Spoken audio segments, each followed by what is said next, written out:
सबको नमस्ते। हमने पिछली बार 5 प्रकार की परीक्षा के बारे में पढ़ा था। अब उसमें जो पांचवी थी, जो 8 प्रमाण होते हैं न्याय दर्शन के द्वारा ऋषि के बताए हुए। तो न्याय दर्शन के बारे में थोड़ा सा बता दें। न्याय दर्शन के बारे में, न्याय दर्शन लिखा हुआ है महर्षि गौतम का। उस पे जो भाष्य दिया है, पहला भाष्य जो दिया है, वो थे आचार्य वात्स्यायन, जो कि के चाणक्य भी कहलाते हैं, कौटिल्य भी कहलाते हैं, विष्णुगुप्त भी कहलाते हैं। उनके बारे में कुछ अलग अलग टाइम की बात आती है। इंसाइक्लोपीडिया वगैरह में आप सर्च करोगे तो चंद्रगुप्त से कभी मिलती है, कभी नहीं मिलती है, कभी अलग होती है, क्योंकि कि 2 चंद्रगुप्त हुए हैं। उसके हिसाब से उन्होंने, लोगों ने अलग अलग कर दिया है। पर चाणक्य की ये बात ठीक है कि वो बुद्ध के बाद ही आए थे, क्योंकि कि न्याय दर्शन में उन्होंने जो बौद्ध मत में जो बातें आई थी उसको काटा है उन्होंने। उसे बता के कहा है कि ये सच नहीं हो सकती। तो चलिए, हमारे 5 प्रमाण, सॉरी, पांचवा जो था परीक्षाओं में 8 प्रमाण थे। 8 प्रमाण है प्रत्यक्ष, अनुमान, उपमान, शब्द, ऐतिह्य, अर्थापत्ति, संभव और अभाव। तो न्याय दर्शन में उन्होंने लिखा है इंद्रिय अर्थ सन्निकर्ष उत्पन्नम ज्ञानम अव्यपदेशम अव्यभिचारी व्यवसाय आत्मकम प्रत्यक्षम। कहते हैं कि जो हम प्रत्यक्ष प्रत्यक्ष करने का मतलब होता है कि हम सामने जो देख रहे हैं या ग्रहण कर रहे हैं इंद्रियों से। कैसे? आंख से देखा, कान से सुना, सूंघा, चखा, स्पर्श किया, ये सब। पर कैसा होना चाहिए उसमें? जैसे किसी ने कहा कि जल लेके आ, वो प्रत्यक्ष में नहीं आ सकता। क्यों नहीं आ सकता? क्योंकि कि जल, जैसे मैंने कहा जल लेके आ, तो किसी ने मुझे जल ला के दिया और कहा ये जल है। तो अब जल मैंने जाना कैसे? जा और ला। पर मैंने जा और ला देखा नहीं है, वो सुना है। तो ये शब्द प्रमाण में आता है। शब्द की बात आगे चलेगी, आएगी इसमें। अब तो कैसे होता है इंद्रियों का सन्निकर्ष, यानी इंद्रियों का जुड़ना, इंद्रियों का ग्रहण करना। किससे ग्रहण करना? जो विषय है। जैसे कि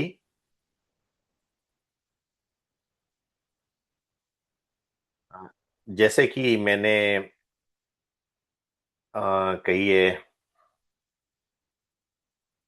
ये अपने चश्मे का केस देखा, तो मेरी आंखों ने देखा। तो बोध किसको हुआ, यानी जाना कौन? तो जानने वाले मेरी आत्मा है। वो कैसे जानती है? तो आत्मा कांटेक्ट करती है मन को, मन कांटेक्ट करता है जिस इंद्रिय ने देखा, और फिर इंद्रिय से विषय का ज्ञान लेके आत्मा को देता है। तो मन, इसको महा इंद्रिय भी कहा गया है, केवल इंद्रिय भी कहा गया। अलग अलग विद्वानों ने अलग अलग बात कही है। क्यों? क्योंकि के जितनी इंद्रियां हैं सब उसके द्वारा ही आत्मा को बोध कराती है। तो अव्यपदेशम, अव्यभिचारी वगैरह कैसा है? अव्यपदेश हुआ जैसे कि जल लाया, मैंने बता दिया था, संज्ञा संजी की बात हो गई यहाँ पे। तो वो नहीं हो सकता कि जल जा और ला में देख नहीं सकता। मैंने सुना कि ये जल है, जा और ला है, तो वो शब्द की बात हो गई। और दूसरी बात होती है कि अव्यभिचारी कैसे? मैं जा रहा था कहीं पे, तो मैंने खंबा देखा, अंधेरा था। अंधेरा था तो मुझे लगा कि कोई मनुष्य खड़ा है, तो मुझे बोध हुआ मनुष्य का। वहां पे मैं निकल के चला गया। दूसरे दिन जब लौट के आया, वहीं से पास किया, तो मैंने कहा अरे ये तो खंबा था, जो लग रहा था कि मनुष्य है। यानी कि वो व्यक्ति ज्ञान जो था मेरा, वो नष्ट होके अब स्तंभ ज्ञान आ गया, यानी कि खंबा के बारे में जान गया मैं। तो ये व्यभिचारी कहते हैं इसको। जैसे मैंने जब देखा तो समझा वही है। जैसे कि मैंने रस्सी देखी, अंधेरे में रस्सी को देखा, मैंने सोच लिया सांप है। मैं चिल्लाया सांप सांप सांप, तब तक किसी ने लाइट ऑन की, तो देखा अरे वो तो रस्सी है। तो इसको प्रत्यक्ष नहीं कह सकते। पर जब मैंने उस रस्सी को देखा था, तो मेरे अंदर जो ज्ञान था, वो ज्ञान जो था वो एकदम वही था कि सांप ही है। वो पूरा मैं 100% श्योर था उसका। पर वो गलत ज्ञान था। वो ज्ञान जब नष्ट होके मेरे को सही ज्ञान मिला, तब मैंने जाना कि नहीं, वो तो रस्सी है, सांप नहीं है। तो यानी कि कोई भी ज्ञान जो होना चाहिए वो भ्रमात्मक नहीं होना चाहिए, यानी उसमें हमको एरर नहीं होनी चाहिए, एरर फ्री होना चाहिए, प्रत्यक्ष उसको कहते हैं। अब कैसे जानेंगे कि एरर फ्री, क्योंकि मैंने तो देखा तो मैंने तो वही सच सोच लिया। उसके लिए बात आती है विद्या। विद्या सत्य और असत्य के बारे में आपको डिफ्रेंशिएट करा देती है। और ये ज्ञान जो हुआ, असत्य ज्ञान हुआ, सत्य ज्ञान हुआ। मैंने रस्सी देखी, सांप देखा, या सांप सोचा उसको, तो वो असत्य ज्ञान था मेरा। तो जैसे लाइट आई वहां पे प्रकाशित हुआ, प्रकाश, एक बार प्रकाश उसको भी कहते हैं, विद्या के दाने से जो नॉलेज आता है उसको भी प्रकाश कहते हैं। तो वो बात देख के मैंने जाना कि अरे ये तो वो है, रस्सी ही है, सांप नहीं है। तो वो मेरा ज्ञान नष्ट हो गया। तो जो निश्चयात्मक ज्ञान होता है, यानी आत्मा में निश्चय जो हो जाता है पूर्णता, ब्रह्म के बिना, यानी कि एरा के बिना जो निश्चय होता है, उसको प्रत्यक्ष कहते हैं। दूसरा होता है अनुमान। अनुमान किसको कहते हैं? तो अनुमान होता है जैसे हमने गैस किया। तो गैस किस पे कर सकते हो आप? गैस करने के लिए पहले जो प्रत्यक्ष किया था उसकी बात जब आती तब हम कुछ गैस कर सकते हैं। जैसे हवन हमने अटेंड किया, हमको पता है हवन से खुशबू आती है। अब कहीं गए घूमने, किसी के यहाँ पे गए, वहां पे स्मेल मिली, हमने हमने कहा कि अरे यहाँ तो आज हवन हुआ है।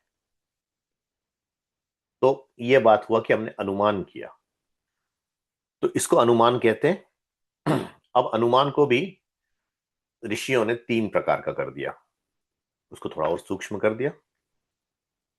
तो क्या कह दिया? एक हो गया पूर्ववत, एक हो गया शेषवत, और एक हो गया सामान्यतो दृष्ट।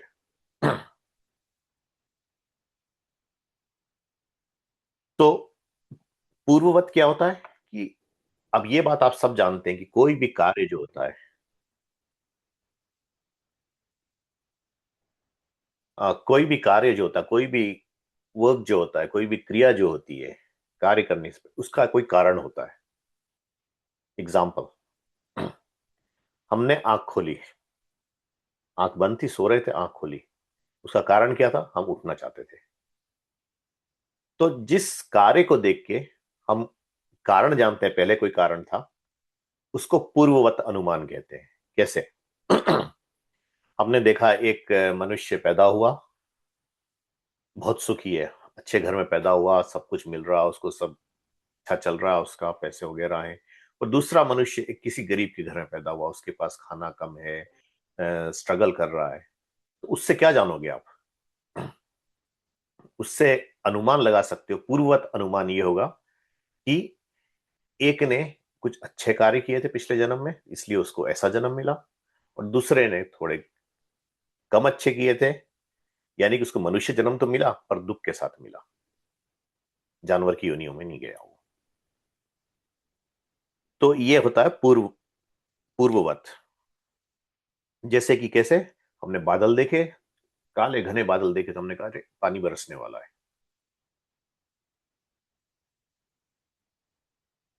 बादल को देख के वर्षा, विवाह होते देखा तो हमने कहा अरे आगे जाके इनके बच्चे होंगे। विद्यार्थियों को देखा पढ़ रहे हैं तो हमने कहा अरे इनके पास नॉलेज आएगा। जहां जहां कारण को देख के कार्य का ज्ञान हो वह पूर्ववत हुआ, जैसे जैसे कारण देखा। और शेषवत हो गया जहां कार्य को देख के कारण का ज्ञान हो। मैंने पहले गलत बता दिया था थोड़ा। कार्य जो अभी हो रहा है, यानी कि पैदा हुआ बच्चा जो दुख काट रहा है, उसका कारण जाना, तो उसको शेषवत कहते हैं। सॉरी मैंने गलत बोल दिया था, वो उसको मैंने पूर्ववत बोल दिया था। वो शेषवत है। पूर्ववत है जो अभी का देख के हम, अभी जो हो रहा है या देखा हमने जो, उससे हम निश्चय कर सकते हैं कि आगे क्या होने वाला है। हमने जैसे कि बादल देखे, घने बादल देखे, तो हमने निश्चय कर लिया, हम जान गए कि आगे पानी बरसने वाला है, घने काले बादल देखे। उसी तरह से कहीं से धुआं उठते देखा हमने। वात्स्यायन जब भाष्य करता तो कहता महानस में जब धूम्र दिखता है तो वन्नी की आपको प्रत्युत्पत्ति होती है। वन्नी मतलब आग, महानस मतलब आकाश। आकाश में अगर आपने धुआं उठते देखा तो आप ये बोलोगे कि अरे कहीं आग जल रही है, यानी कि उसका कारण है धुआं का वो। उसी तरह से जैसे अगर बाढ़ देखनी है आपने नदी में, तो ये बोलोगे कहीं पहाड़ पे बारिश हो रही है, जो ऊपर से पानी जो आ रहा है इसलिए उसमें नदी में बाढ़ चढ़ी। तो इसको शेषवत कहते हैं। और सामान्य तो दृष्ट जो होता है, जो किसी का कार्य या कारण नहीं हो, दोनों का रिलेशन किसी चीज से हो गया। जैसे कि मैं खुशील जी से अभी बात कर रहा हूं यहाँ पे, खुशील जी इसमें अटेंड कर रहे हैं, थोड़ी देर में मेरे घर पे बेल बजी, खुला डोर, खुशील जी वहां है। तो अब उसमें बात क्या होगी, हम मैंने ये कहा कि वो रहते हैं होपस क्रॉसिंग में, वो यहाँ तक आए हैं, तो हम ये ज्ञान आ गया कि किसी तरह से ट्रांसपोर्ट लेके आए, चाहे ड्राइव करके आए, चाहे बस पकड़ के आए, चाहे ट्रेन लेके आए, चाहे कुछ किया, तो उससे जान हो गया। अब मैंने देखा है मनुष्य को मेलबर्न में, सिडनी गया तो उसको वहां देख लिया, अरे तुम यहाँ, अब उसके साथ ये बिना कहे कारण की बात नहीं है, ये न तो कारण है न कार्य है वो। उससे बात ये हो गई कि वो वहां से चल के इसी तरह से आया है, कोई ट्रांसपोर्ट लेके आया, चाहे फ्लाइट लिया, चाहे कुछ भी करके आया, पर ये बात अनुमान में आई कि वो ट्रेवल करके आया है, तो हमने अनुमान किया। उसके बाद आता है उपमान। जो एक जैसा धर्म जिसका होता है, एक जैसा लगने का सामान्य टाइप का धर्म होता है, सिमिलर टाइप का धर्म होता है, उसको उपमान कहते हैं। जैसे किसी ने कहा कि जाओ नील गाय लेके आओ, गवई लेके आओ। अब नील गाय होती कैसे, जिसको भेजा उसने कहा कि मुझे पता नहीं नील गाय कैसे होती। उसको कहा कि देखो गाय जैसी होती उसी तरह से दिखने वाला जानवर तुमको वहां मिलेगा जंगल में, तो जानना कि वो नील गाय है, उसकी जाओ फोटो लेके आओ, या जो भी करना है। उसी तरह से किसी ने कह दिया कि अरे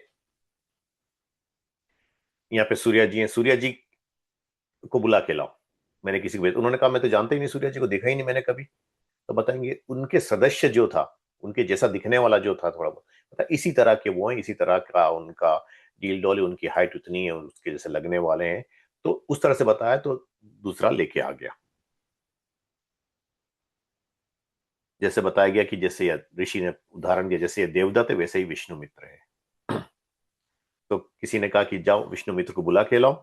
तो जो उनका काम करने वाला, तो उसने कहा कैसे बुलाऊं, मैं जानता ही नहीं विष्णु मित्र है कौन। तो उन्होंने कहा ये देवदत्त खड़ा, इसी जैसा दिखेगा वो, इसी तरह कपड़े वगैरह भी पहनता है, जाओ लेके आओ। वो लेके आ गया। उसके बाद आता है चौथा प्रमाण, जिसको कहते हैं आप्तोपदेश शब्द, जिसको शब्द प्रमाण भी कहते हैं। आप्तों का उपदेश। तो आप्त किसको कहते हैं? आप्त हमने प्रथम समोल्लास में किया था, आप्त कहते हैं ईश्वर को। क्यों? क्योंकि सर्वज्ञ है वो, सब ज्ञान उसके पास है, सब नॉलेज वही देता है लोगों को। एक आप्त वो हुआ। दूसरा आप्त होता है जो योगी हो जाता है, ईश्वर को देख लेता है, ईश्वर का साक्षात्कार कर लेता है, ईश्वर को प्राप्त कर लेता है, ईश्वर से जुड़ के जो बोलता है, वो आप्त कहलाता है। तो ऋषि ने परिभाषा दी है, जो आप्त अर्थात पूर्ण विद्वान, धर्मात्मा, परोपकार प्रिय, सत्यवादी, पुरुषार्थी, जितेंद्रिय पुरुष, जैसा अपने आत्मा में जानता हो और जिससे सुख पाया हो, उसी के कथन की इच्छा से प्रेरित सब मनुष्य के कल्याणार्थ उपदेष्टा हो। अर्थात जिसको पृथ्वी से लेकर परमेश्वर पर्यंत पदार्थों का ज्ञान प्राप्त होकर उपदेष्टा होता है। जो ऐसे पुरुष और पूर्ण आप्त परमेश्वर के उपदेश वेद हैं, उन्हीं को शब्द प्रमाण जानो। तो शब्द प्रमाण क्या होता है? आप्तों का शब्द, एक ईश्वर का शब्द जो कि वेद है।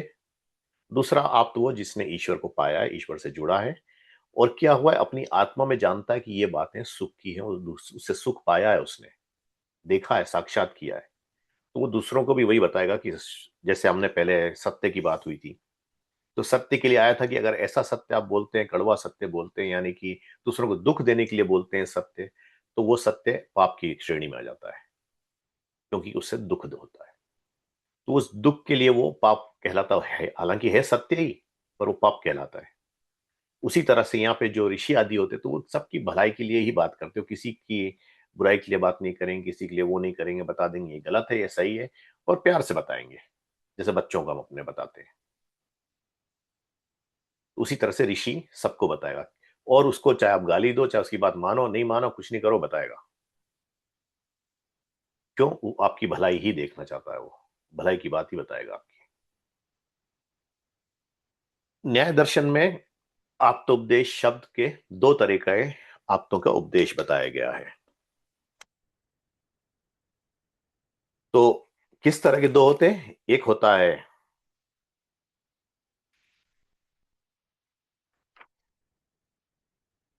होता है दृष्ट अर्थक और एक होता है अदृष्ट अर्थक। अब दृष्ट अर्थक क्या होता है? दृष्ट अर्थक होता है जो हम चक्षु आदि इंद्रियों से देखते हैं, जो उसको दृष्ट अर्थक का है। तो उसमें एरा हो सकती है, जैसे कि हमारे प्रत्यक्ष में आया था कि एरा हो सकती, पॉसिबल है कि एरा होगी उसमें, क्योंकि हमारा नॉलेज बहुत लिमिटेड है। अदृष्टार्थक जैसे किसी आप्त का शब्द है, उसने उसका यथार्थ किया है। यथार्थ करने का मतलब है जो जो चीज जैसी जैसी है उसने परमाणु लेवल तक का उसने पहुंचाया है। परमाणु किसको कहते हैं? परमाणु उसको कहते हैं जिसका विभाग आप नहीं कर सकते। उसका विभाग करोगे तो प्रकृति हो जाएगी वो। हालांकि बीच में बात चली तो लोगों ने कह दिया हमारे थोड़े काल में, परमाणु एटम को कहते हैं परमाणु बम, जैसे एटॉमिक बॉम्ब। पर वो परमाणु नहीं है। क्यों? क्योंकि उसका न्यूक्लियस भी है, न्यूक्लियस रिएक्शन भी होता है, टुवर्ड्स आगे जाता है।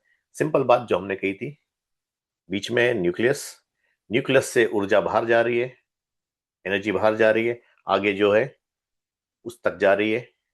त्रिविध, ऋग, यजु, साम, त्रिविद्या की बात हमने जो कही थी, ऋक यजु साम, ऋक यजु साम, ऋक यजु साम, भू भुव स्वा, ये तीनों आ जाते हैं उसमें। तो ये आप्तों की शब्द की यहां हो गई, ये चार प्रमाण हो गए, ये चार मुख्य प्रमाण है। उसके बाद आता है ऐतिह्य, अर्थापत्ति, संभव और अभाव। तो ऐति इसको कहते हैं, जैसे कि इति, इति हा ऐतिह्य कहलाता है। इति हा अर्थात इस प्रकार का था, उसने इस प्रकार का, अर्थात किसी का जीवन चरित्र का नाम ऐतिह्य है। जैसे एग्जाम्पल,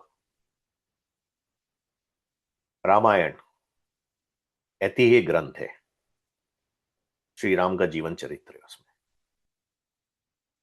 महाभारत ऐतिह्य ग्रंथ है, क्यों?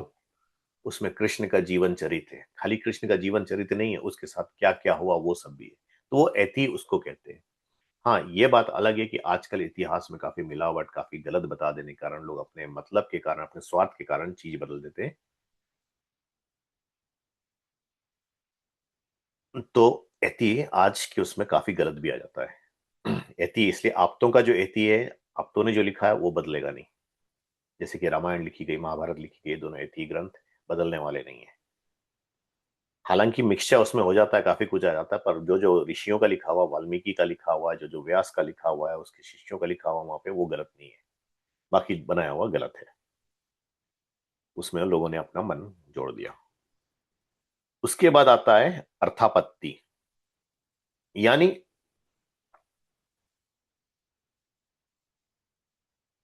जैसे कि किसी ने कहा बादल के होने से वर्षा और कारण के होने से कार्य उत्पन्न होता है। यानी दूसरी बात कहे बिना ही सिद्ध होती है। जैसे बादल, किसी ने होता है बादल आ गए, आप अपने आप समझ जाओगे पानी बरसने वाला घर है कि बादल आ गए। जी किसी ने कहा कि अरे कारण है, कारण है, ये कारण है, तो उसका कार्य होगा ही होगा। तो कोई कार्य कारण के बिना नहीं होता। तो इससे दूसरी एक बात जानने से दूसरी बात सिद्ध हो जाए, उसको अर्थापत्ति कहते हैं। दोनों का एक दूसरे से मिल जाना जैसे होता है। सातवां, संभव। कोई कहे कि जो माता पिता के बिना संतान उत्पत्ति हुई, किसी ने मृतक जिलाए, पहाड़ उठाए, समुद्र के पत्थर तराए, चंद्रमा के टुकड़े किए, परमेश्वर का अवतार हुआ, मनुष्य के सिंग देखे और वांध्या के पुत्र और पुत्री का विवाह किया, इत्यादि, यह सब असंभव है। क्योंकि ये सब बातें, हमारा दूसरा जो था क्या था, जो जो सृष्टि कर्म के अनुकूल वह सत्य, और जो जो सृष्टि कर्म के विरुद्ध है वह सब असत्य है परीक्षा में। तो यहाँ पे सृष्टि कर्म के विरुद्ध है ये। वंध्या, वंध्या का मतलब होता है बांझ। बांझ तभी स्त्री कहलाती है जब वो संतान पैदा नहीं कर सकती। अगर उसका उसकी संतान होती है तो बांझ नहीं हो सकती।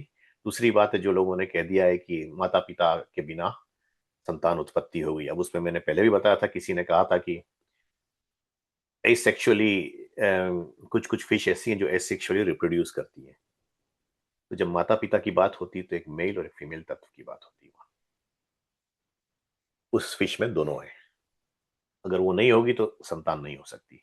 टेस्ट ट्यूब में जब वो पैदा करते हैं तब भी वही बात होती है, मेल और फीमेल तत्व मिला के टेस्ट ट्यूब में पैदा करते हैं, अन्यथा संतान नहीं हो सकती।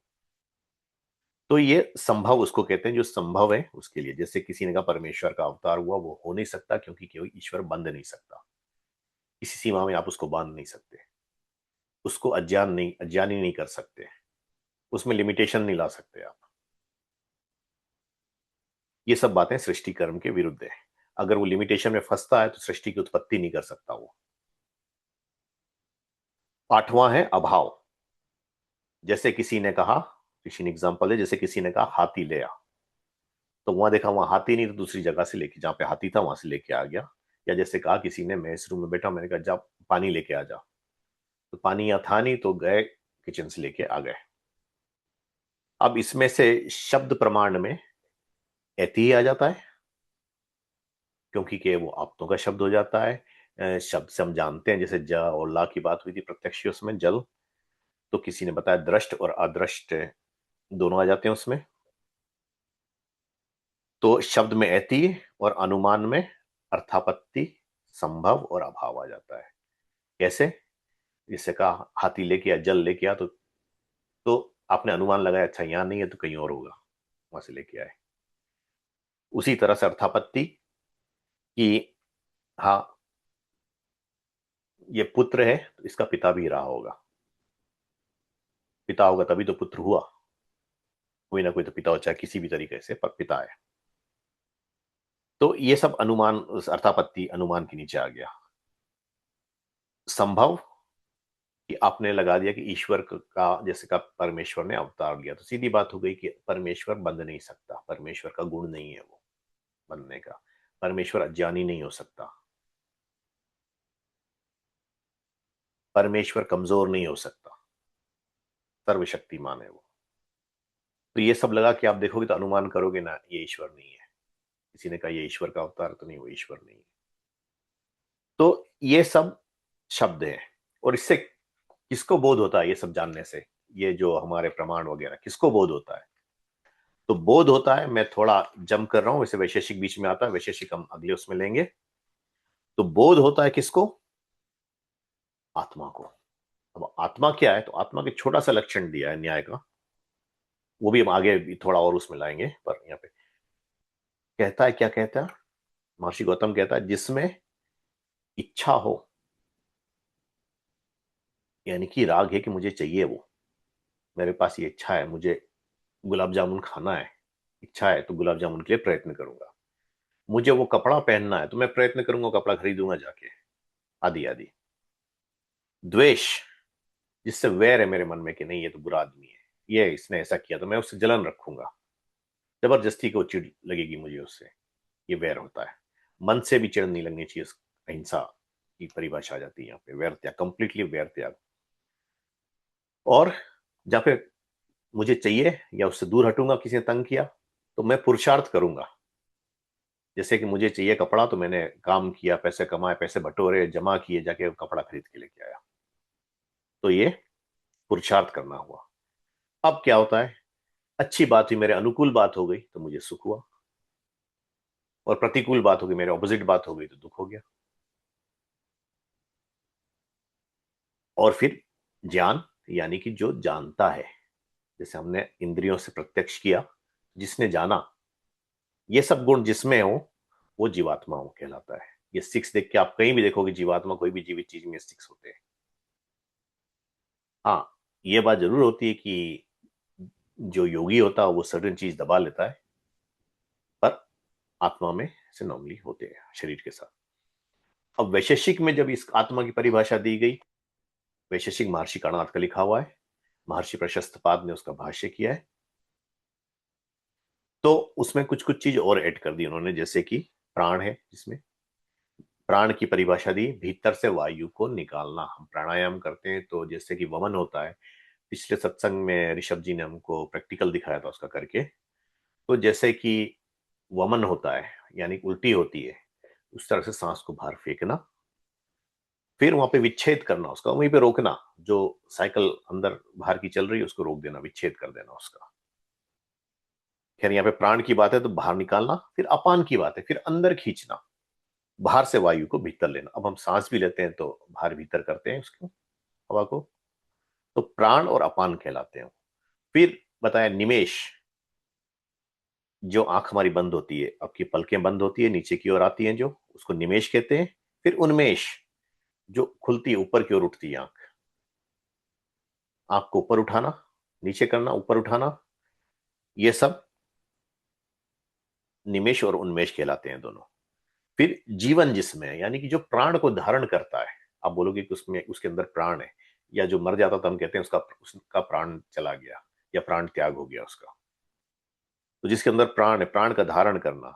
फिर जिसके अंदर मन है, मन का मतलब विचार करने की ताकत है, यानी कॉन्शियसनेस है उसके पास, जान लेने की बात है उसमें।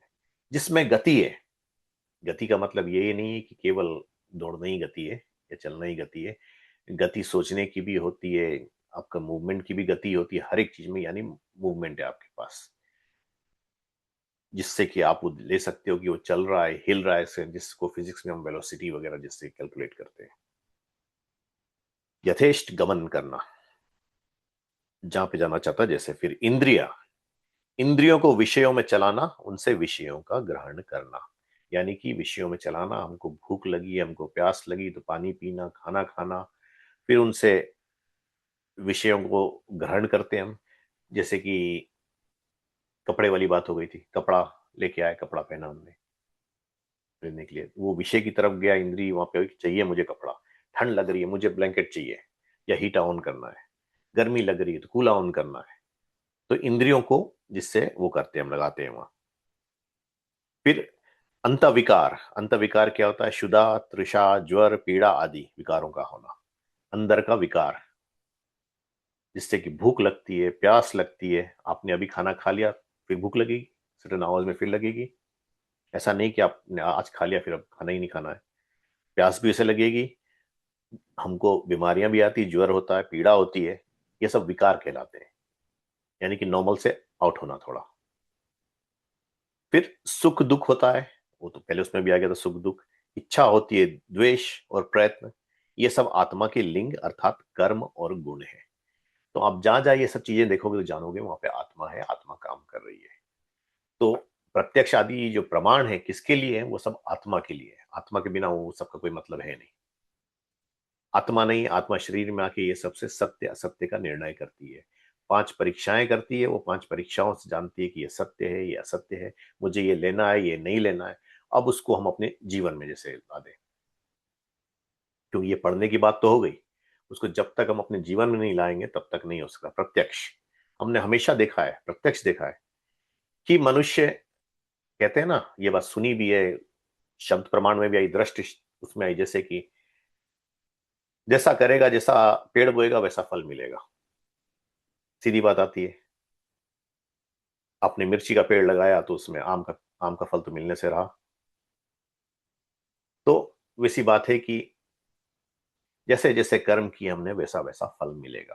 तो ये बात बोलने से भी जानी, हमने देखी भी है। और फिर जानता है, मनुष्य एक ऐसा प्राणी है जो कि के दूसरों को देख के ही सीखता है, अपने आप कभी नहीं सीखता। चाहे कोई कह दे कि we took that many thousands of years to invent the wheel, पर वो मूर्खता की बात है।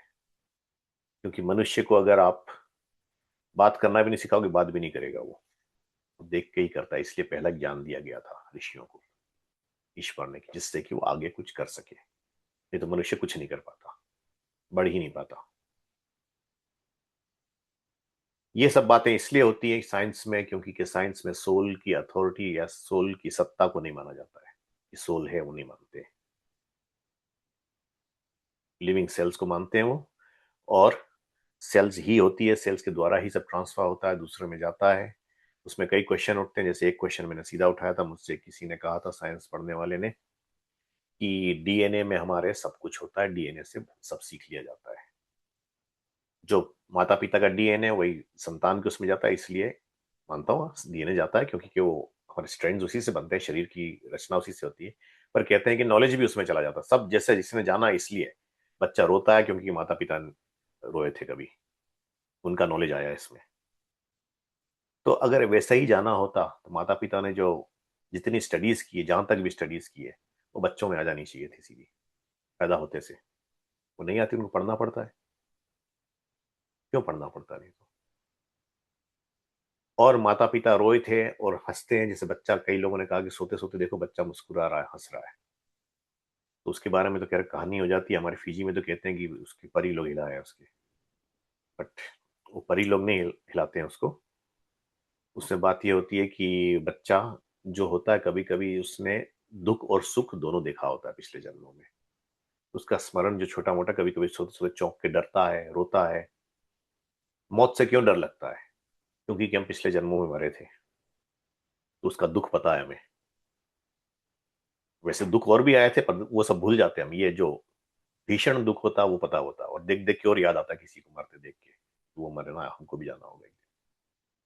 तो ये प्रमाण की बातें यही होती कि हम अपने जीवन में ला सकें, उसको सुधारें। जैसे एक सिंपल बात है, ऋषि बार बार कहता है सत्य को पकड़ो, असत्य को छोड़ो। तो नियम भी बना दिया आर्य समाज का कि सत्य को पकड़ो, असत्य का त्याग कर दो, सर्वदा त्याग करो। तो सत्य को ग्रहण करने में हम कहते हैं, अरे सत्य को क्यों ग्रहण करें? कुछ गलत, सत्य को आप कब नहीं ग्रहण कर पाओगे?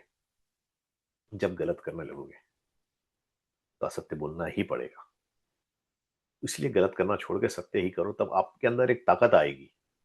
सत्य बोलने लगोगे तो एक ताकत आएगी, फिर आपने गलत भी किया तो बताओगे कि मुझसे गलती हो गई, वो करके आप फिर सत्य बोल के निकल जाओगे। नहीं तो फिर आपका मन अशांत ही रहेगा। आज जो सूर्या जी हमारे मेंटल इंस्टीट्यूशंस के साथ, उसमें स्ट्रेस और वो सबके बियॉन्ड ब्लू वगैरह से जो हैं, वो सबके साथ जुड़े हुए हैं मेंटल इंस्टीट्यूशन के साथ। तो बियॉन्ड ब्लू आदि ऐसे कई है मेंटल इंस्टीट्यूशन है। तो उसमें वही बात बताते हैं, आजकल लोगों को स्ट्रेस बहुत हो रही है, डिप्रेशन बहुत हो रहा है, एंग्जाइटी बहुत हो रही है। क्यों हो रही है? क्योंकि कि हमारे मन में ऐसी चीजें भरी पड़ी हैं, ऐसी चीजें हम भर लेते हैं अपने अंदर, जिससे कि दुखी होता है। हम हालांकि चाहते हैं किसी और को दुख मिले, वो घूम के हमारे के ऊपर आता है। क्योंकि कि अंदर ही अंदर तो हम उबल रहे हैं, अंदर अंदर हम जल रहे हैं उससे। अब जैसे मैंने किसी का सोचा, अरे इसका ऐसा हो जाए, इतना ये बहुत खराब आदमी है, इसके साथ ऐसा हो जाए, इसकी गाड़ी में एक्सीडेंट लग जाए, इसको पैरालिसिस हो जाए, इसको ये हो जाए, इसके वो हो जाए। तब उसको तो कुछ हुआ नहीं, वो तो कोई बात नहीं हुई, पर मेरी तो हालत खराब हो रही ना। मैं तो सोच सोच के मैं गुस्सा हो रहा हूँ, अंदर जला रहा हूँ अपने आप को। तो दुख तो मैं काट रहा हूँ, वो थोड़ी काट रहा है। पर वही बात, वही हमको समझनी है। इसलिए ये सब प्रमाण वगैरह पहले बताया कि उसकी परीक्षा करो, सत्य की, उसको ग्रहण करो, असत्य को त्यागो। हम यहाँ पे इसको विराम देते हैं। अगले उसमें हम वैशेषिक पे चल देंगे, जो ये द्रव्य गुण वगैरह किसको कहते हैं, और वो पदार्थ क्या है, न्याय, और इसमें दोनों में ये बातें आती हैं। थोड़ा थोड़ा दोनों से लेके चलेंगे हम वो। चलिए, अगर कुछ प्रश्न है तो पूछें।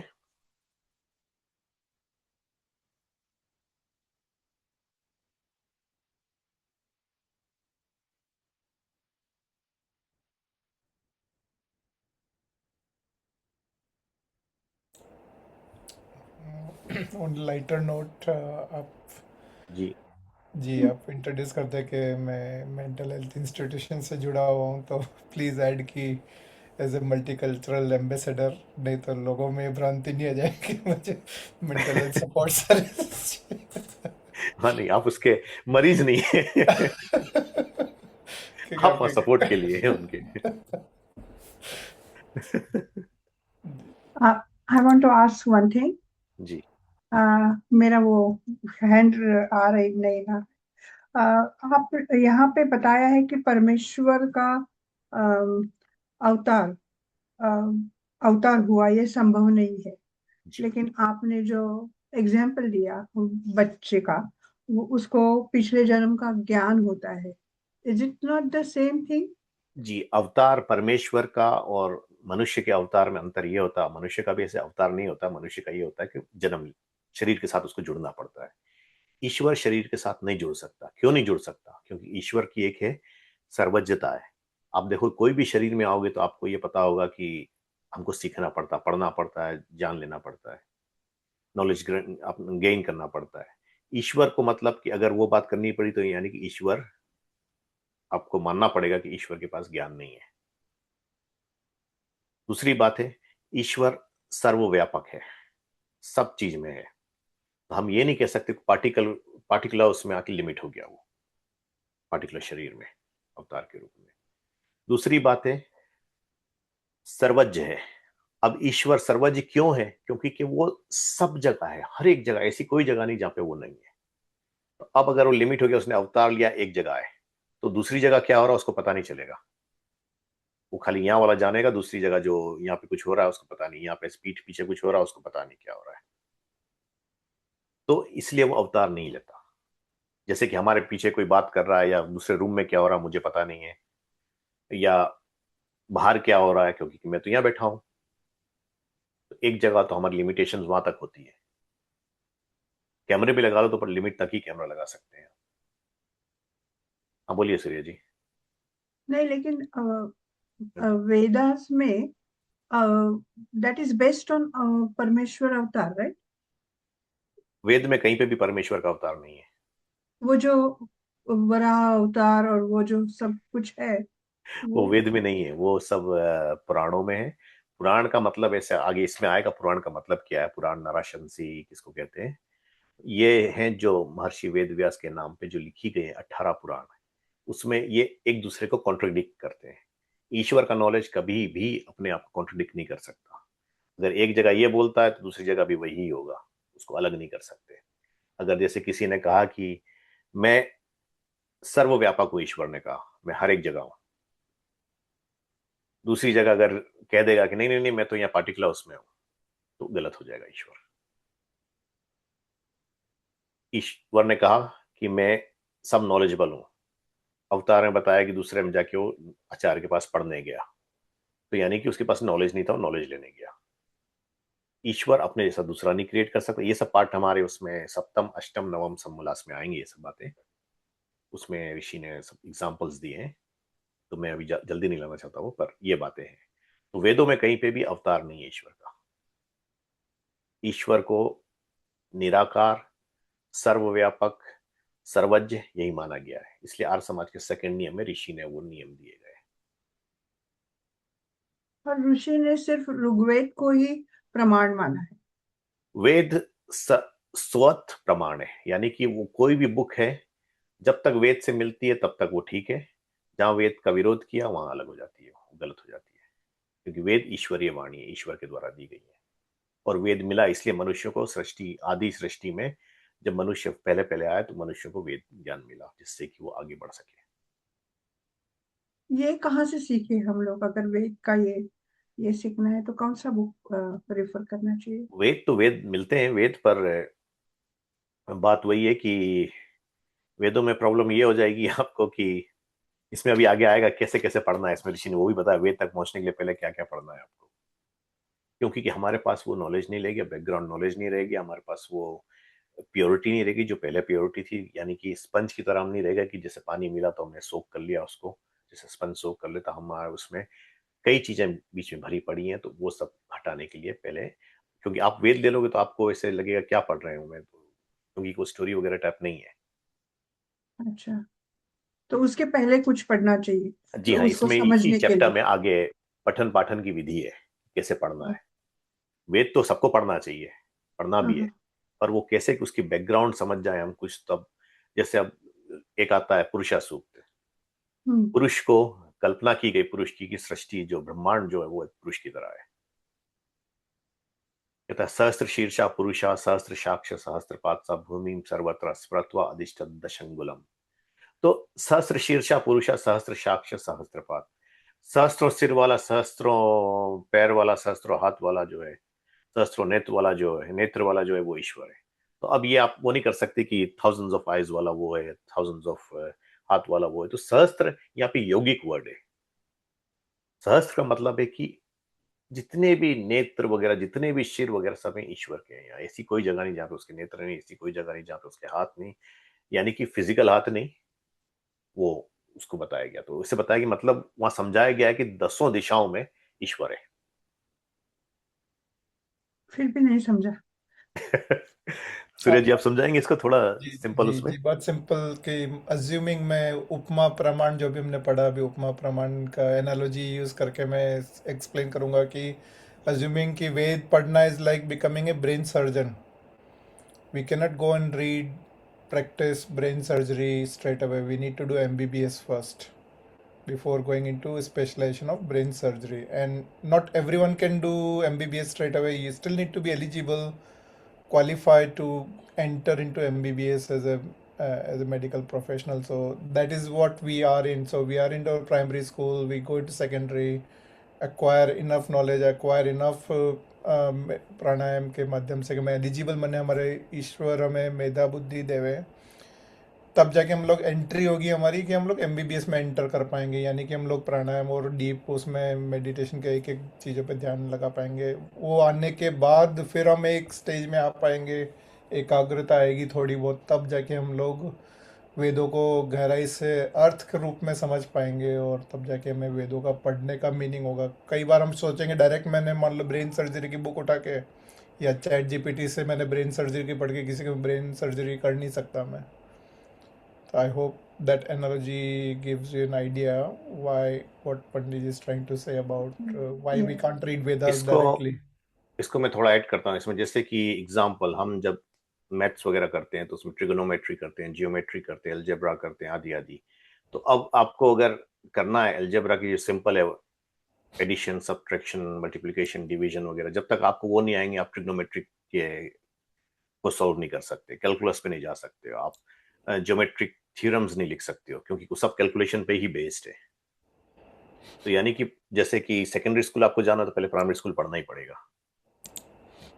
उसी तरह से प्राइमरी स्कूल जब आप पढ़ोगे तब उसके बाद टीचरी पे जा सकते हो, सीधा आप खुद के टीचरी पे नहीं जा सकते। तो वो है कि बेसिक, यानी कि उसमें बेस हमको जाननी पड़ेगी। Yeah. Thanks.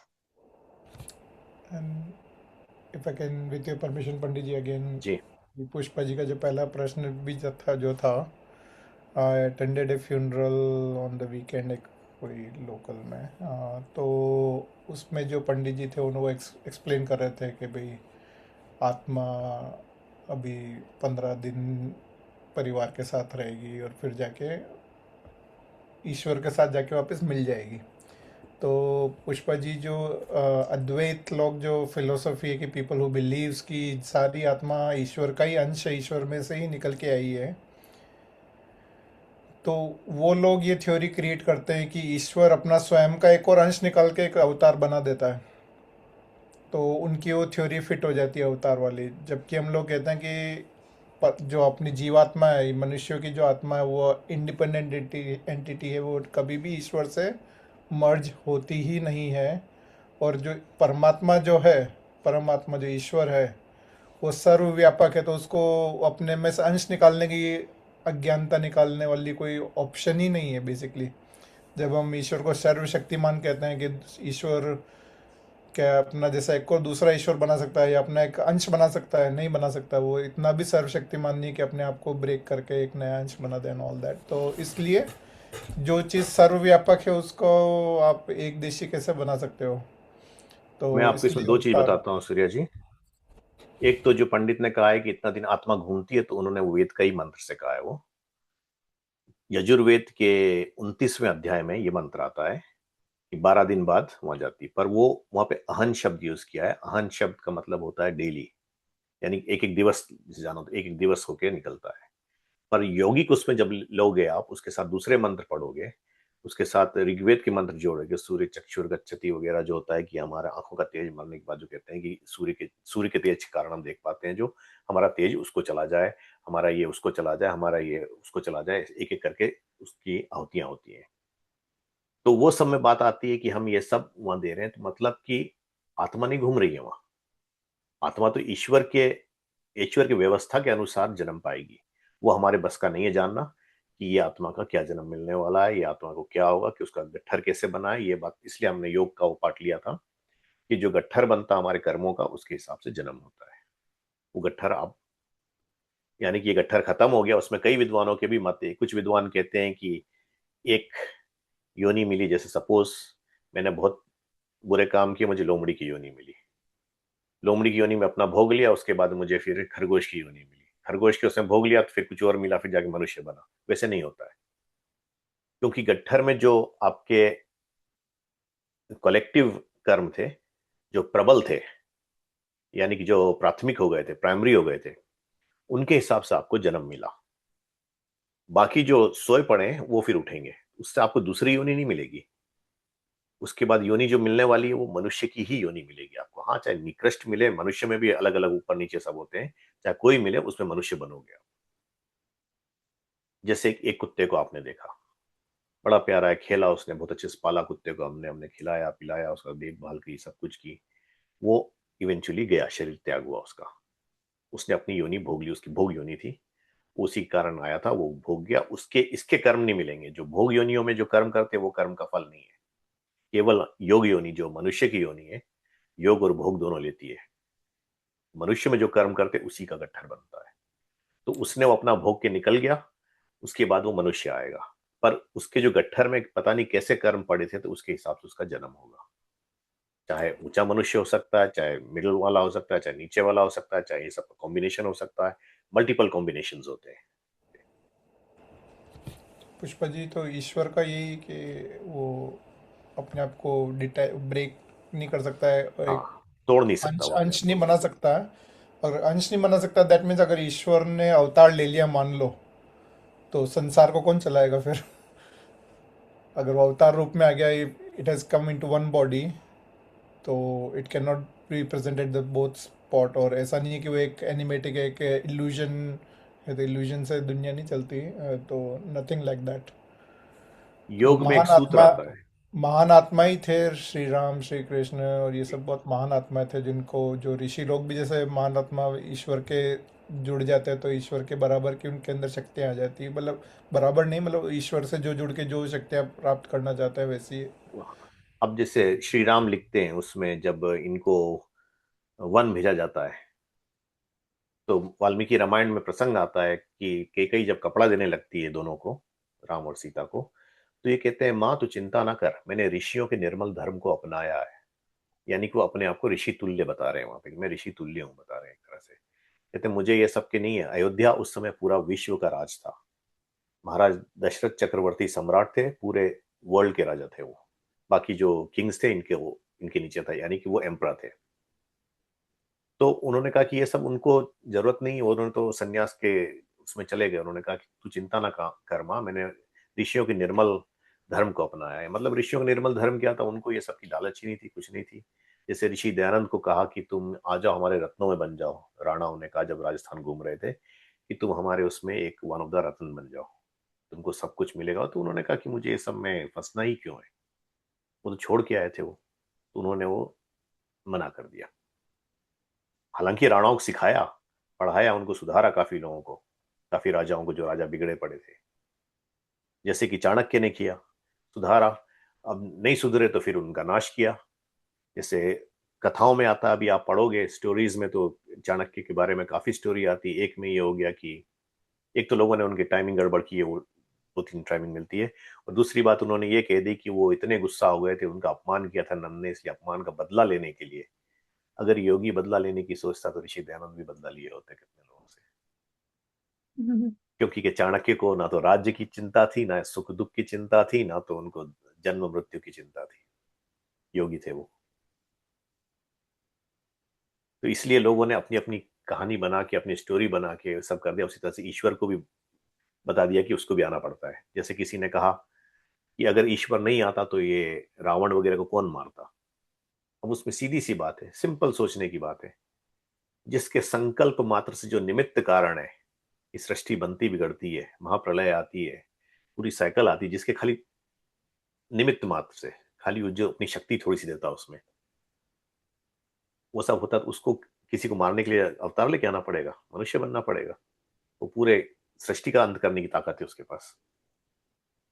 तो Yes. इसीलिए ये सब बातें सही नहीं हो सकती उसमें तर्क लगाने की। इसलिए न्याय दर्शन में जब इन्होंने ये पदार्थ दिए हैं कि ये सब आपको जानने चाहिए, जिससे कि उसमें तर्क वितर्क, जल्प वितंडा आदि हेतुआभास ये सब आता है, वो खैर हमारा टॉपिक नहीं है यहाँ पे। तो वो सब जानने से उन्होंने कहा ये सब जान के आप उससे करोगे तो आपको मोक्ष की तरफ जाने को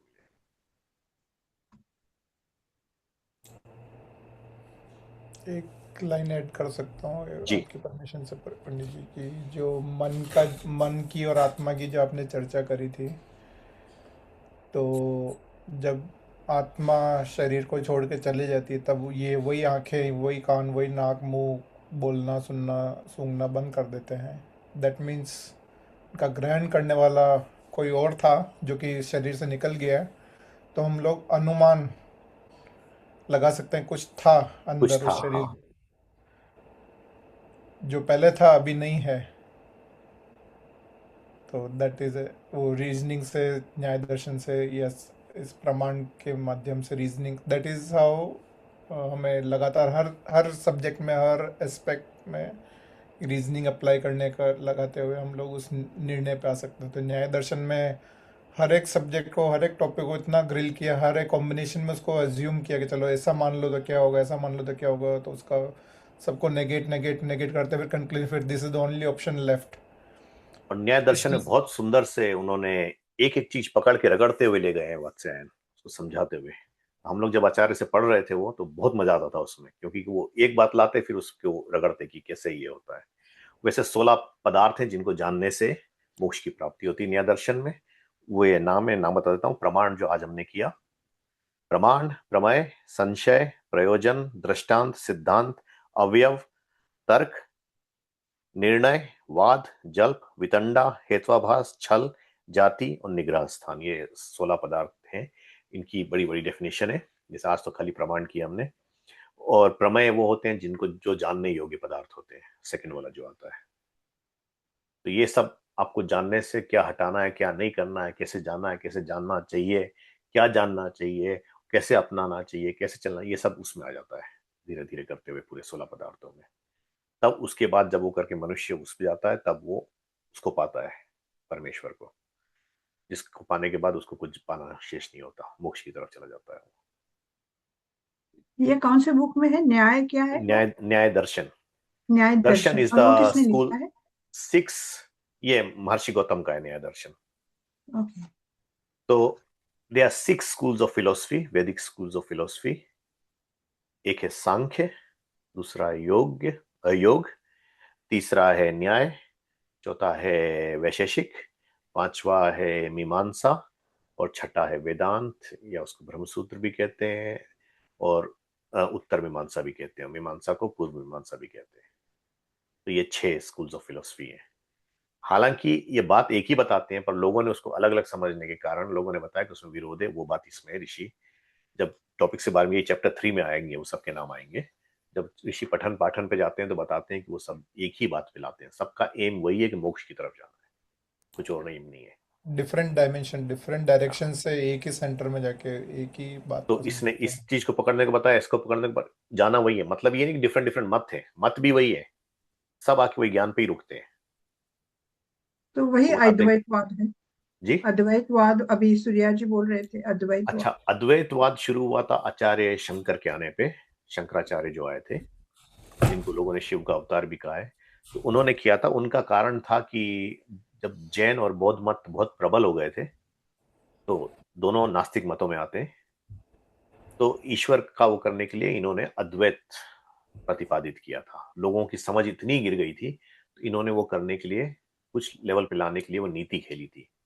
हालांकि उनके जो शंकराचार्य के शिष्य हुए, आज जो 4 शंकराचार्य वगैरह, उन्होंने उसको बहुत ही गलत गलत चीजों में लेके आ गए, उसको गलत बात बता दी, गलत चीज पे लेके आ जाते हैं। जो ओरिजिनल आदि गुरु शंकराचार्य जो थे, वो इतने बुरे नहीं थे। और फिर वो ये जो जब अभी आपने बताया वो सांख्य और वो सब कुछ, वो कहाँ पढ़ने को मिलेगा? वो सब पुस्तकें मिलती हैं। अब जैसे मैंने जो बताया, हमने ये प्रमाण जो किए न्याय दर्शन की, तो मेरे पास ये जो न्याय दर्शन है, ये भाष्य के साथ है, वात्स्यायन भाष्य के साथ है, यानी कि चाणक्य के भाष्य के साथ है। वैसे मेरे पास दूसरे दर्शन भी हैं सब। पर बात वही है कि उस पर जाने से पहले आपको, दूसरी बात मैं बताता हूँ, ये न्याय मैंने पहले भी पढ़ा है, आचार्य से भी पढ़ा। पूरा नहीं पढ़ा आचार्य से, पर आचार्य से पढ़ने में समझ एक अलग हो गई। जो अच्छा। पहले मैं ऊपर ऊपर पढ़ते जाता जाता था जितना, उससे इसमें उन्होंने गहराई मुझे पकड़ाई कि इसको कैसे जोड़ना है तुम्हें दूसरे से। सांख्य से कैसे जोड़ोगे, प्रकृति का उसमें हो गया, कैसे जोड़ोगे, परमाणुओं से कैसे जोड़ लोगे इसको, इसको तुम योग से कैसे जोड़ोगे। तो उसमें पता चलता, हाँ ये सब दर्शन तो एक ही है, खाली बताने का तरीका डिफरेंट हो गया। It is not recommended but I would not hesitate to mention कि आप चैट जीपीटी से भी एक बेसिक हाई लेवल क्या सब्जेक्ट मैटर साइंस 6 दर्शनों के आप चैट जीपीटी से भी पूछ सकते हैं। और जब Yeah, that's आपकी, good. हाँ, जब आपकी डिटेल और क्यूरियोसिटी जैसे जैसे बढ़ती जाएगी, देन इस तरह के सेशंस के अंदर हम लोग critical more deep questions discuss कर सकते हैं। कर सकते हैं। But as Pandit ji said कि हम बार बार पढ़ते हैं ग्रंथों को, तब हमारी वो मेमोरी मसल बिल्ड होती है ओवर द टाइम। Mm-hmm. एक बार में पढ़ने से या एक बार आचार्य जी से पढ़ने से आपको मेमोरी बिल्ड नहीं होगी, नहीं मसल होगी। बिल्ड नहीं होगी। It will you have to repeat it again and again every day. इसलिए That's true. Yeah. जो जो सेल्फ स्टडी जो कॉन्सेप्ट है, इसलिए प्रतिदिन पढ़ना चाहिए। तो और whatever बात it ये है कि आप इन सब के भाष्य भी लोगे, कई विद्वानों ने, भाष्य के बड़े बड़े विद्वान हैं, छोटे मोटे विद्वान नहीं, बहुत नॉलेजेबल है, पर लोगों ने अपना मत उसमें डाल दिया कई जगह। is. जैसे एक बहुत बड़े विद्वान है, नाम नहीं लूंगा मैं, बहुत बड़े महापंडित थे आर्य समाज के, अब नहीं है, तो उन्होंने 6 दर्शन का भाष्य किया। आप्त की परिभाषा अपने ही भाष्य में उन्होंने अलग अलग कर दी, Mm-hmm. यानी अपना ही विरोध कर दिया उन्होंने। तो वैसे हो जाता क्योंकि कि वो ऋषि नहीं थे। विद्वान कितना भी बड़ा हो, उसने ईश्वर का साक्षात्कार नहीं किया, ईश्वर के उससे नहीं आ सकता वो। ये अंतर हो जाता है। जो ईश्वर से जुड़ के बोलेगा तो वो ईश्वर की बात ही बोलेगा, कुछ और नहीं बोलेगा। जैसे आज कई लोग कहते हैं कि ऋषि उस समय के लिए ठीक था, अभी के लिए ठीक नहीं है, तो ये इसको बोलते हैं absurd. It's just an absurd thing, बकवास है, क्योंकि सत्य बदलता नहीं है। हाँ, हमारे रहन सहन बदल गए, हमने गलत चीजें पकड़ ली हैं, उसके हिसाब से हम कहते हैं कि वो ठीक नहीं था। तो ऋषि तो कहता है कि अगर फिर से वैसे आ जाओगे तो हमारी ग्लोरी फिर आ जाएगी। पर वो ग्लोरी लाने के लिए हमारे पास ना तो वो शक्ति है ना वैसे है। तो इसलिए मेरा यही कहना है कि अपने आप से हम शुरू करें, अपने आप को सुधारना शुरू करें, समझें, अपना जीवन करें, कम से कम दूसरा जन्म तो अच्छा मिलेगा। चाहे कोई हमारी बात नहीं सुने, कोई बात नहीं, हम अपना तो अच्छा कर ही सकते हैं। Yeah. चाहे बच्चे हमारे आगे सीखें चाहे नहीं सीखें, कोई बात नहीं, अपना जीवन अच्छा होगा। हमारे Mm-hmm. मन से वो निकल जाएगा जो द्वेष, हिंसा वगैरह, किसी के लिए बुरा सोचना, किसी के लिए वो करना, ये हो जाएगा। हम ये करना चाहते हैं, हमको इतना पैसा मिल जाना चाहिए, हमको वो मिल जाना चाहिए, वो सब हमारी धीरे धीरे ठीक है। हमारा नाम हो जाना चाहिए, वो सब हट जाएगा। Yeah, this is so intense. We have to learn that slowly जी, और at स्लोली स्लोली, at इसलिए the primary पिछले stage. सत्संग में हमने वो प्रैक्टिकल दिखाया था, ऋषभ जी ने प्रैक्टिकली प्राणायाम दिखाया था। Pranayama is the basic step Mm-hmm. कि आप अपने मन को कैसे कंट्रोल करोगे। हालांकि उसके साथ यम नियम भी है, जो हमने यम नियम किए वो नहीं छोड़ सकते हम। यम नियम है, फिर आसन है। आसन यानी कि बैठना, तो उस बैठे बिना अच्छे से Yeah. सुखपूर्वक बैठे बिना देरी तक आप प्राणायाम कर ही नहीं सकते। Mm-hmm. तो ये सब साथ ही साथ चलते हैं। ऐसा नहीं है कि उसको किया छोड़ दिया फिर यहाँ आए, नहीं। यम नियम, आ- आसन, प्राणायाम, प्राणायाम पाने वो सब करना पड़ेगा। Yeah. तो आप ये Yes. नहीं कर सकते अच्छा ठीक है यम नियम में बताया गया है कि होता है शौच की, अच्छा नहाएंगे नहीं, नहाए वैसे घिस जाते हैं तो नहीं नहाएंगे, तो वो नहीं हो सकता, आपको Mm-hmm. सफाई करनी ही पड़ेगी। Yes. वैसे नहीं कर सकते कि हम संध्या करने जा रहे हैं तो जाके ऐसी जगह पे बैठ जाएंगे जहाँ पे बदबू आ रही, तो आप संध्या नहीं कर पाओगे, आपका ध्यान नहीं लगेगा। आपको शुद्ध होके, इसलिए ऐसी जगह कहा गया ऋषि ने कि जंगल वगैरह में जाए जहाँ पे स्वच्छ वातावरण हो, ज्यादा हल्ला वगैरह नहीं हो। हम यहाँ बैठ गए, यहाँ पे ट्रक वगैरह चल रही है, वहां बैठ के संध्या करने की कोशिश की तो वो नहीं होने वाली। जी Yes. ऋषभ जी, आप भी कुछ पूछ रहे हैं? ठीक है पुष्पा जी की और। Yeah. Yeah. Yeah. That's. मैं बस एक चीज शायद ध्यान नहीं गया होगा किसी का, पर पुष्पा जी ने एक चीज पूछी थी अभी अ, थोड़े टाइम पहले कि ऋषि दयानंद जी क्या सिर्फ ऋग्वेद को मानते थे। तो बस ये थोड़ा डायरेक्ट करना मुझे लगा कि इंपॉर्टेंट है, मिस आउट ना हो जाए, तो बता देना चाहता था कि ऋषि दयानंद जी चारों को ही मानते थे। ऐसा नहीं कि ऋग्वेद को मानते थे, कि चारों ही एक ही हैं। ऐसा नहीं कोई ऋग्वेद की हाई अथॉरिटी या फिर किसी और वेद की है। चार वेद एक ही है, ईश्वरीय ज्ञान है। बस उनको क्योंकि चार ऋषियों ने उन ज्ञान प्राप्त किया था, तो उसके अनुसार उन्होंने लिख दिए थे यजुर्वेद वगैरह। और सबकी अपनी अहमियत इस बात पे कि कौन चीज़ क्या शिक्षा देती है। जैसे यजुर्वेद कर्म कांड और ज्ञान कांड ऋग्वेद देता है।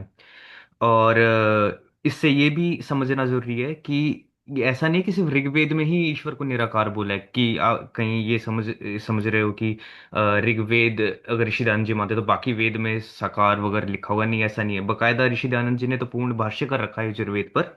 और उसका जो 40वां अध्याय है उसका 8वें मंत्र पे तो बहुत अच्छी वो मंत्र जो है वो पूरा का पूरा इस चीज को कहते हैं शंका समाधान ही कर देता है कि वहां पर जो परमात्मा के लिए विशेषण यूज हुए हैं बड़े अच्छे हुए हैं। एक तो अस्नाविरम, एक हुआ है अकायम। अकायम का मतलब होता है जिसका जो शरीर है ही नहीं, जिसका शरीर से रहित। अस्नाविरम का मतलब होता है नाड़ी नस जिसकी नहीं होती।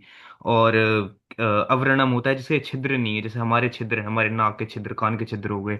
तो ईश्वर के ना छिद्र है, ना नस नाड़ी है, और ना उसका शरीर है। इस पे टिप्पणी करते हुए आदि शंकराचार्य बल्कि ये भी बोलते तो कहते हैं, हम सब ने भी सुना था ये जब आचार्य ज्वलंत कुमार शास्त्री जी हमें ईश्वर के ऊपर बता रहे थे, व्याख्यान दे रहे थे। तो आदि शंकराचार्य इस पे लिखते हैं कि यहाँ पर 3 बार कहने की क्या जरूरत पड़ी कि भाई शरीर नहीं है या फिर छिद्र वगैरह आदि नहीं है। ये सब चीजें 3 बार क्यों बोली? तो बोलते हैं कि ना उस ईश्वर का ना स्थूल शरीर है, ना सूक्ष्म शरीर है, और ना लिंग शरीर है, वो तीनों से परे है। तो यजुर्वेद भी ऐसे बोलता है। ऐसी बाकी के जो 2 हैं, सामवेद अथर्ववेद, उसमें भी आइडियोलॉजी है या फिर ये मत है, ये ज्ञान है उसमें कि ईश्वर निराकार है। बस इतना ही बताना। बेसिकली बात ये समझिए कि वेद एक है, चारों को टॉपिक के कारण, 4 ऋषियों के उतरने के कारण, 4 डिफरेंट मेन टॉपिक होने के कारण, यानी टॉपिक ऐसा नहीं दूसरे में, ये बात नहीं है, मेन टॉपिक्स होने के कारण 4 नाम हो गए। और 4 ऋषियों को मिलने के कारण अग्नि रूप होने कर मैंने नाम बताया था क्यों उनके नाम पड़े, अग्नि, वायु, आदित्य और अंगिरा। अग्नि, इसे चारों अंगिरा की बात होते हैं। Yes, thank you. तो Yeah, वो आगे हम फिर लाएंगे, वो जब आएंगे उसमें। yeah, तो yeah.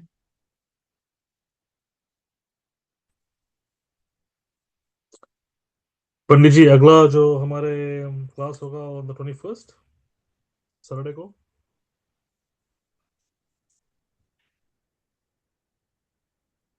हाँ 21st। और समय? मैं 7 बजे, मेरा काम नहीं है उस दिन। ठीक है, 7 PM। धन्यवाद पंडित जी। Thank you. तो फिर अगले नमस्ते। हफ्ते मिलते हैं हम। जी, धन्यवाद धन्यवाद। पंडित जी। धन्यवाद। नमस्ते, धन्यवाद। नमस्ते।